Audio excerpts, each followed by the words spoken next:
choices. Good! Broadcasting live from the tuna capital of the Philippines.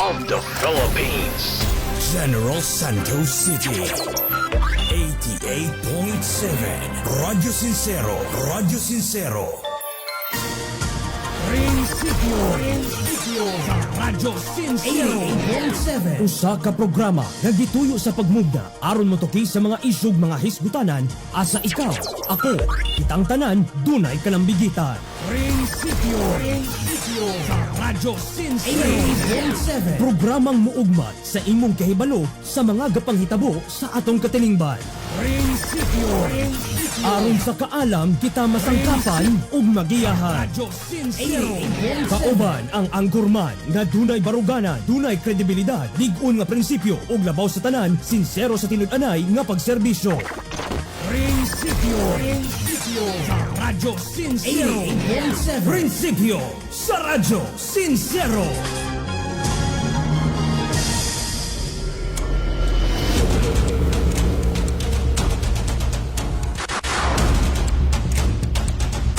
May gala, may buntag, Soksa dyan.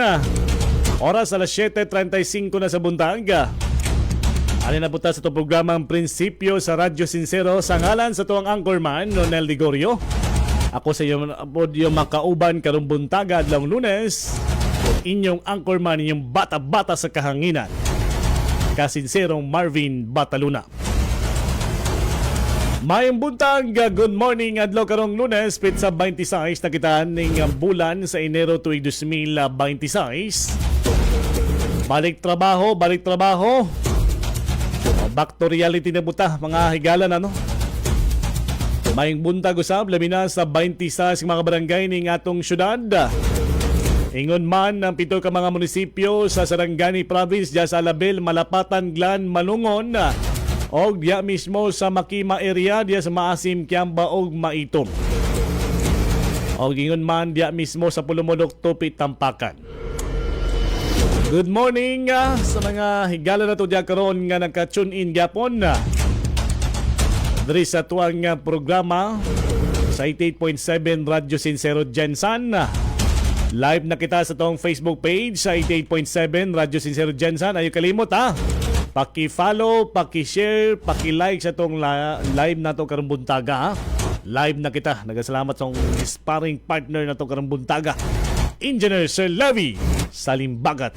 Nagasalamat ya Sir Levy. O siyempre may buntag usab.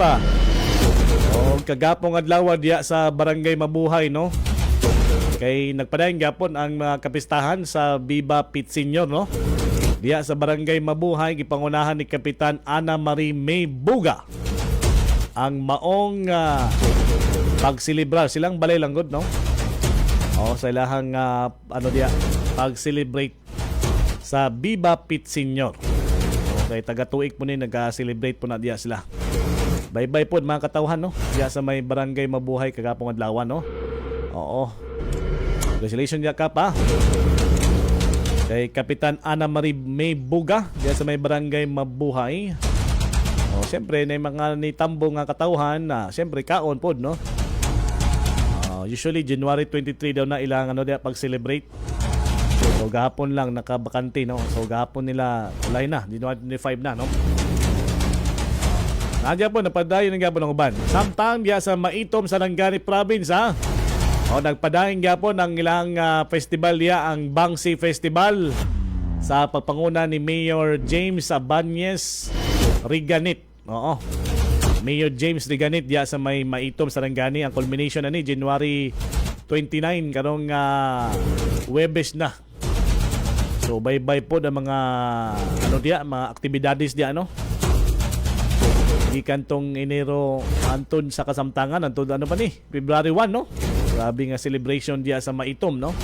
Congratulations sa mga na to diya mga nagdumala, mga event organizers, sa mga municipal councilor, o syempre ang mga sponsor po, si Sarangani Congressman Steve Chong Biansolon, si Senator Manny Pacquiao, Governor Rogelio Roel Pacquiao, O siyempre si Vice Gov Bogie Martinez, no? O sa tanang mga board member diya mismo sa Makima area, no? Again, congratulations kay Mayor James Reganit for the first time kay siya may mayor karon. Siya ang nagdumala ni, no? So atangan po do kapitsan 29 po, no? Si Elias na senior, no? O si Jelay Piliones nga taga Jensan, no? Yun. Congratulations sa Happy Bangsi Festival diya mismo sa Maitom. Masunod na po ng Kiamba na po sila hang Timpuyog Festival. O si Jensan, napit na po ang Kalilangan Festival 2026. Sa papanguna po sa tuwang Mayora, Mayor Lorely Geronimo Pacquiao, LGP. Ang tuwang Kalilangan, hapit na. Mahuman po ng Gansta, no? May magdadali bro. Ato nang mahuman ng ining mga proyekto diri sa itong dakbayan. Anyway, mga sincero, mga kalangga, ato nang dawato ng mga report gikan sa mga kaubanan na itong radio station sa Radyo Sincero. Alas 7:40 na. Ato nang sugdan gikan diya mismo sa 95.5 Radyo Sincero Pagadian. Kay search warrant gipatuman shabu na sakmit sa Pagadian City.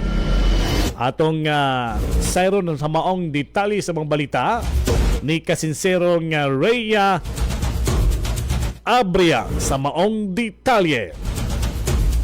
Ipatuman og search warrant ang mga gisakupan sa Pagadian City Police Station uban sa mga operatiba sa 902nd Regional Mobile Force Battalion, Maritime Pagadian Police Station o Philippine Drug Enforcement Agency 9 alas 11:54 sa gabi kaniadtong Enero 23, 2026 sa may Purok Malinaon, Barangay Santiago, Pagadian City. Ang operasyon ni resulta sa pagkasikop sa usa ka lalaki 41 anyos laborer o residente sa Pagadian City. Nasakmit atol sa operasyon ang siyam kagagmay nga heat-sealed transparent plastic sachets adunay sulod white crystalline substance nga gidudahang methamphetamine hydrochloride kon shabu ug usa ka gamay nga color itom nga plastic container. Ang mga nasakmit nga mga butang gidala sa Pagadian City Police Station samtang ang suspect mag-atubang og kasong paglapas sa Republic Act 9165 kon Comprehensive Dangerous Drugs Act of 2002 o Republic Act 10591 kon Comprehensive Firearms and Ammunition Regulation Act. Kini nga balita hatod kaninyo sa Megaman Capsule. Tibay na malakas pa. Megaman, lakas hanggang bukas. Mapalit sa tanang mga butika sa inyong mga lugar. Alang sa prinsipyo sa Radyo Sincero, kini si Kasinsirong Rhea Abria sa 95.5 Radyo Sincero Pagadian. Kung dili kita kinsaman, kung dili karon kanus apaman, basta sincero, suwerte! Prinsipyo sa Radyo Sincero 88.7. Daghang salamat kasi Sir Rhea Abria diya mismo sa 95.5 Radyo Sincero Pagadian. Alas 7:42 na mga higala. Samtang padayon ta sa itong mga tinuod nga mga balita diya mismo sa 102.9 na Radyo Sincero Coronadal. Kay tatlong ka ginapatihan nga suspect sa pag-ambush kay Sheriff Agwak Mayor Ampatuan, patay. Sa detalye ni Kasinsero Chris Lumictin. Tatlo ka mga bangkay ang na-recover sa mga autoridad sa sulod sa isa ka silver nga minivan matapos ang ginpatigayon nga hot pursuit operation sang Philippine National Police alas 8:12 kahapon sang aga, Enero 25 tuig 2026 sa National Highway sang Sitio 24, Barangay Meta, Dato Unsay. Ini ang nagkasunod matapos ang ambush kay Sheriff Agwak Mayor Ahmad Ampatuan sa Barangay Poblasyon sang Amunga, Banwa. Sunod sa PNP BARM, ang mga napatay ginakilala sa Daybudtong Pendaton o alias Rap-Rap, Tex Pedaton, kag isa pa ka individual nga ginkilala lamang sa alias nga Puasa. Sila tanan yara sa legal nga edad kag residente naman sa barangay Meta Dato Unsay. Suno pa sa report sang pulisya, ginapatihan nga ang tatlo amo ang mga sospek sa pagpaniro kay Mayor Ampatuan. Pagkatapos ang krimen, nagpalagyo ang mga sospek padulong sa Dato Unsay, gani gilayon nga nagsugod ang mga otoridad sa hot pursuit operation. Ang operasyon ginpatigayon sa mga katapos ang Dato Unsay Municipal Police Station upod ang 2nd Provincial Mobile Force Company, Provincial Intelligence Unit, Maguindanao del Sur Police Provincial Office, kag ang 90th Infantry Battalion sa Philippine Army. Sa among nga operasyon, nadiskubre ang minivan nga may sulod nga 3 ka bangkay. Padayon pa sa subong ang investigasyon sa mga otoridad na hanungod sa nasambit nga krimen. Ang ini nga balita ang ginadulong sa inyo sang Nance Eye Drops. Para sa protektado nga mata, wag Nance Eye Drops. Mabakal na sa tanan nga butika sa inyo nga lugar. Para sa Radyo Sincero, ini si kasinserong Chris Cornelio Lumictin sang 102.9 na Radyo Sincero, Coronadal. Kung hindi kita, sino pa? Kung hindi karon, saan pa? Basta sincero, suwerte! Daghang salamat diya ka Sinserong Chris Lumictin diya mismo sa 102.9 na Radyo Sincero Coronadal sa maong balita. Grabe no, agapong adlaw ni mga higala no. O nga siyempre katong video nga CCTV murag makita ka to sa ano lang ba, sa mga gera-gera no, o siyempre sa mga kita lang nimo sa pelikula na day nato gyud no nga no. So kato siya, katong mga nakasakay sa minivan, so na ano na gito, nasa kote na gito gahapong adlaw, gikan sa itong balita gayna nga misukol gid sila. Adi karon perting sukulag yun. Alas 7:45 na. Good morning di ay kay Joey Bisonya nagatanaw sa itong live. Oo, si Sir Anton Teruel, good morning dia. Samtang ka-standby na si kasinserong Leo Tejada Fibra kay NGO na balaka sa pag-usap sa bayolenteng grupo sa Mindanao uman sa mumay ambush sa Lanao del Norte. Sa detalye sa mong balita ni kasinserong Leo Tejada Fibra diya mismo sa 101.9 Radyo Sincero North Cotabato sa maong detalye. Nagpahayag og dakong kabalaka ang non-government organization kun NGO sama sa Climate Conflict Action kun CCAA sa nagbalik nga kalihukan sa bayolente nga ekstremismo sa Mindanao human sa nahitawong ambos nga nakapatay og 4 ka sundalo niadtong Enero 24, 2026 sa barangay Lininding, Mumay, Lanao del Norte. Matud sa CCAA, ang maong pag-atake nga gilangkuban sa Dawla Islamia nagpakita sa nagkagrabing hulga batok sa kalinaw ug seguridad sa rehiyon. Base sa ilang datos, misaka sa 91% ang insidente sa ekstremismo sa 2025 kumpara sa 2024. Lakip ang mga engkwentro, pagdakop sa mga suspek o pagkasakmit sa armas nga eksplosibo. Nanawagan ang CCAA og hiniusang aksyon gikan sa gobyerno ug komunidad. Ilabi na sa mas hugot nga monitoring, reintegrisyon sa kanhing kumbatan ug pagpalig-on sa suporta sa kabatanunan aron mapugnan ang radikalisasyon. Kini nga balita hatod kanato sa Megaman Gold Coffee ug Megaman Capsule. Ako si Kasenserong Leo Tejada Fibra gikan sa 101.9 Radyo Sincero North Cotabato para sa prinsipyo sa Radyo Sincero. Kung dili kita kinsa paman, kung dili karon ka nus apaman. Basta balita, Radyo Sincero, basta sincero, suwerte.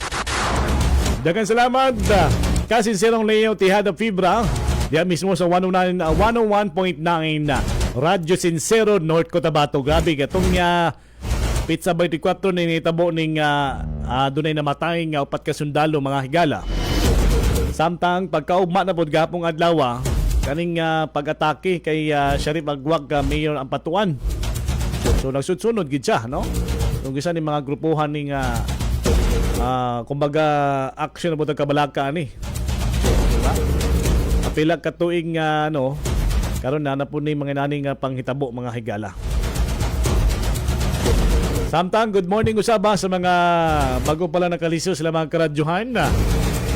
Samtang dugang pa naka-standby na si kasinseron Jesse Lagahi diya mismo sa 95.9 Radyo Sincero Dumaguete City. Kaya kapulisan sa Dumaguete nga makalapas sa ilang mga palisiya. Gipasidad-an ni Mayor Sagabarria ipa-assign sa Tawi-Tawi. Oy! Tuyawan ng balitaan niya eh. Detalye sa mga balita ni Kasinseron Jesse Lagahid diya mismo sa 95.9 Radyo Sincero Dumaguete. Ipabalhin sa tawi-tawi, kini mo ipasidan ni Dumaguete City Mayor Emmanuel Chiquiting sa Carmaria sa Kapulisan sa Dakbayan nga makalapas sa mga palisiya o nga mandato nga ngayang sundon sa kapulisan. Gihimo sa mayor ang mga pasidan isip reaksyon sa nitabong pagpamusil sa usa ka pulis sud sa resto bar sa lungsod sa Sibulan Negros Oriental o sa tulo ka kaubang ang pulis. Apil na ang hipe sa Sibulan Municipal Police Station. Diang padung naunta sila sa ilang istasyon. Nalakbitan na ni Mayor sa Carmaria kung iyang may balaan o madiskubrihan nga musulod sa mga bar ang kapulisan sa Dumaguete. Muhimo siya og aksyon. Dugang sa mayor, ang mga opisyal sa kapulisan may mong i-assign sa bisan asang lokasyon sa nasod, bisan pas tawi-tawi. Espesipiko matud panining gibanduan ang hepe sa kapulisan sa syudad. Susihon ang mga bar o mga sabungan. O kung adunay mga pulis nga taga Dumaguete nga makakita sa mga lugar, ipaibalo kini kaniya ang lokal nga panggamanan sa Dumaguete. Ugot nga misuporta sa kapulisan, uban pa nga mga law enforcement agency. Gani nagdonar ang syudad og tulo ka mga motorsiklo sa Traffic Management Office aron makaabag sa mga operasyon sa kapulisan sa pagpatuman sa mga kalagdaan sa trapiko. Samtang epektibo ang gipatuman nga mga reforma sa lokal nga panggamanan sa Dakbayan sa Dumaguete nga nakadani og daghang investors sa lalawigan hinungdan gidayeg ni Negros Oriental Chamber of Commerce and Industry on NOCCI President Eduardo. Suma ni Do pinagi sa pagpatuman sa digitalization o pagpasayon sa mga proseso sa paglukat o business permit. Mas paspas og hapsay ang serbisyo nga gitunol sa gamanan ngadto sa mga negosyante. Pinagi sa hingpit nga paggamit sa digitalization o ang pagpasayon sa mga proseso sa paglukat sa business permit ay mong mas paspas uptake o hapsay ang serbisyo sa kagamanan sa mga negosyante. Dugang nido, kining maong lakang dako og natabang aron mawagtang ang mga babag sa pagtukod og negosyo. Masaligon sido tungod sa maong kalampusan sa di madugay, ideklara na ang Dumaguete isip most business-friendly LGU sa nasod. Dugang pas negosyante, kung ang Estados Unidos adunay MAGA o Making America Great Again, ang Dakbayan sa Dumaguete adunay maduga kon making Dumaguete gentle again. Usa ka timaan sa pagbalik sa malinawon og madanihong karbo sa Dakbayan alang sa tanan. Kini nga balita adto kanato sa Nans Corn Coffee para sa lami nga katulog og kada adlaw nga pagbawas aron makalikay sa colon cancer o uban pang mga balatian. Nans Corn Coffee mapalit sa tanang mga butika sa inyong mga lugar. Gikan dinhi sa 95.9 Radyo Sincero Dumaguete. Kung dili kita, kinsa pa man. Kung dili karon, kanos pa man. Kini si Kasincero Jesse Lagahit. Basta sincero, swerte. Daghang salamat diya Kasinserong Jesse Lagahit diya mismo sa 95.9 Radyo Sincero Dumaguete City. O, ligi. Mo na'y kuhan po, no? Okay, na ay magpa-siak-siak diyan, ha? Samtang mga Kasinsero, 8 minutos bago mo sangko ang alas 8 sa buntag sa mga estudyante, sa mga trabahante karon nga nagdali-dali in town na kay pila na, basig malate ba? Sayang po ang minuto no nga malate ka. Sige, amping na inaot na nagkapamahon ang tanan ha. Pamahon gyud ha. Sige. Samtang dugang pa sa mga tinuod sa mga balita. Ya mismo sa 97.7 Radyo Sincero Valencia. Kay Barangay Tanod Gipusil patay sa Talakag. Sa detalye sa mga balita ni Kasinsero Sander Lumanta. Ya mismo sa 97.7 Radyo Sincero Valencia. Sa detalye. Patay ang usa ka barangay Tanod, human kini po sila sa wala mailhim persona niadtong Domingo sa adlaw Enero 25, 2026 sa sitio Migpait, Barangay Indulang, Talakag, Bukidnon. Ang biktima gilyang si alias John Ray, 24 anyos, residente sa Barangay Bisigan, Cagayan de Oro City. Sumala sa investigasyon, mitambong ang biktima sa usa ka likod-likod o sa kini ka aktibidad sa bispira sa kasal sa ingay gagaw. Samtang nakigistorya kini sa mga paryente, kalit lang giposil sa suspect nga giila usab nga si alias Carding nga nasa hustong edad kinsa nagbarog dool sa trapal nego sa likod nga bahin sa lawas ang biktima nga hinungdan sa iyang paghagba sa yuta samtang suspect misibat paingon sa wala mahibaloy nga direksyon nadala pa sa tambalanan ang biktima apan gideklarar nga didto na rival sa mihiling nga mga doktor na recover sa kapulisan ang usa ka basiyo sa bala sa kalibre 45 nga pistola sa crime scene human sa hot pursuit operation nasikap ang suspect nga karon na nana sa kustodiya sa Talakag Municipal Police Station og gikatak na ipaubos sa paraffin test samtang isometer usab ang ebidensya alang sa ballistic examination. Gikan dinhi sa 97.7 Radio Sincero Valencia, kini si kasinserong Sander Lumanta magaingon kung dili kita kinsaman, kung dili karon kano siya paman basta sincero, swerte. Daghang salamat dia ka Sincero Sander Lumanta dia mismo sa 97.7 Radyo Sincero Valencia. Good morning sa mga igala na to dia sa may public market, dia sa may Phase A, Phase B. Good morning dia ha. Oo, sayo pa na sila dia sa palengke balik dia. Sabi na dia sa may isdaan, karnihan, manukan, gulayan.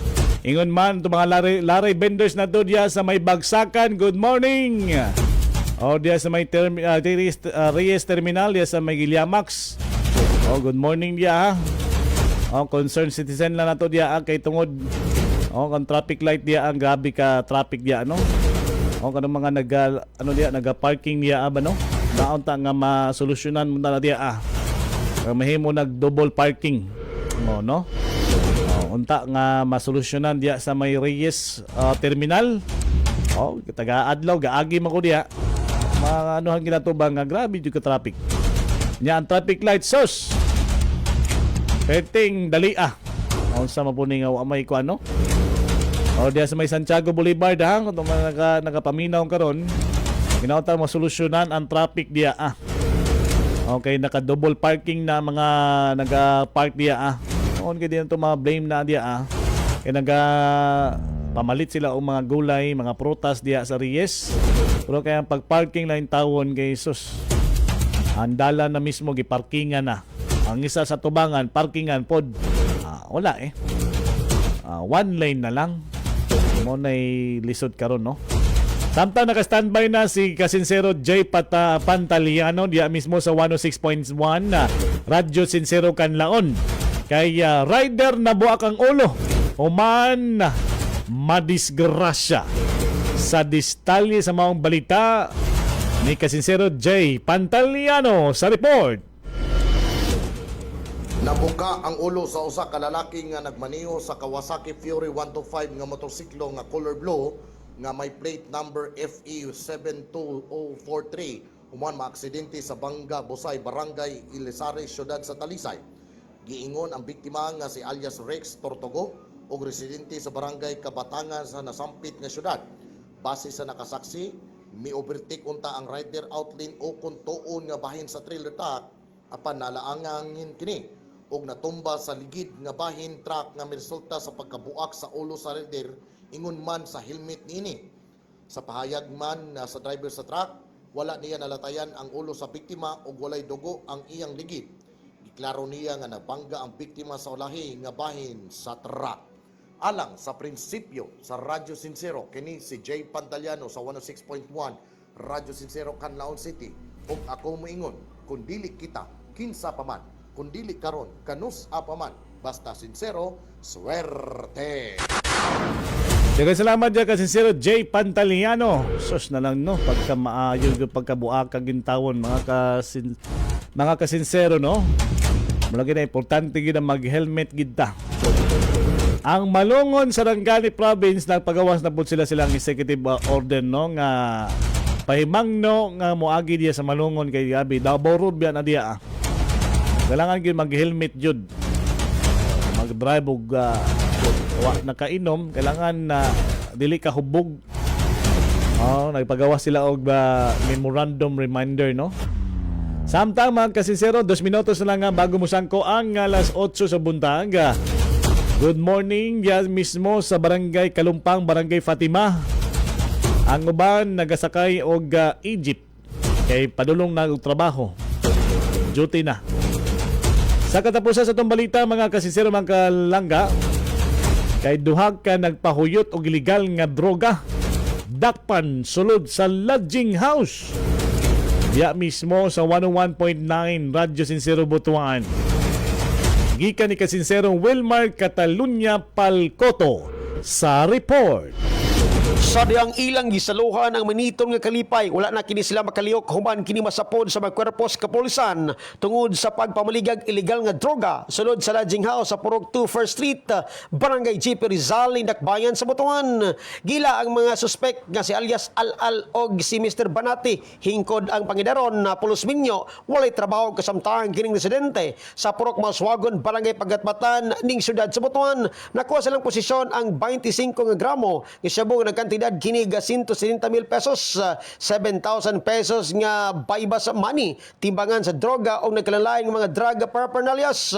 Ang mga dinakpan gila sa street level individual kon SLI nagmalampuson ang gibuhat nga baybas operation sa pagpanguna ni Police Captain Ramon Yu Atienta Jr. ang hipi sa maong buhatan CDEO og ang puwersa sa Butuan City Police Station 1. Ang mga dinakpan mag-atubang sa kasong RA 9165 kon Comprehensive Dangerous Drug Act of 2002. Kini nga balita hatod kana kanya sa Pico Collegian Japan Most Advanced Collegian.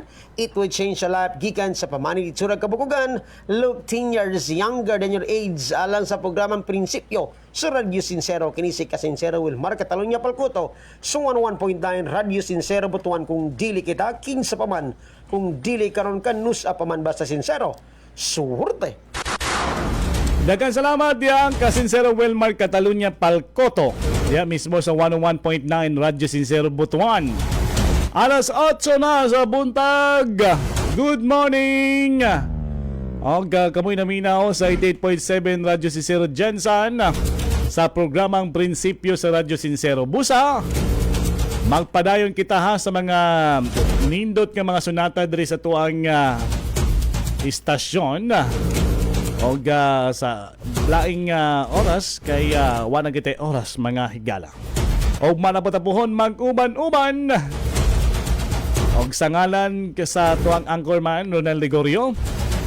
Og siyempre sa itong kaubana sa technical kay Chief Technician Engineer kay Sir Levy Salimbagad o kay Sir General Roy Bisinga Jr.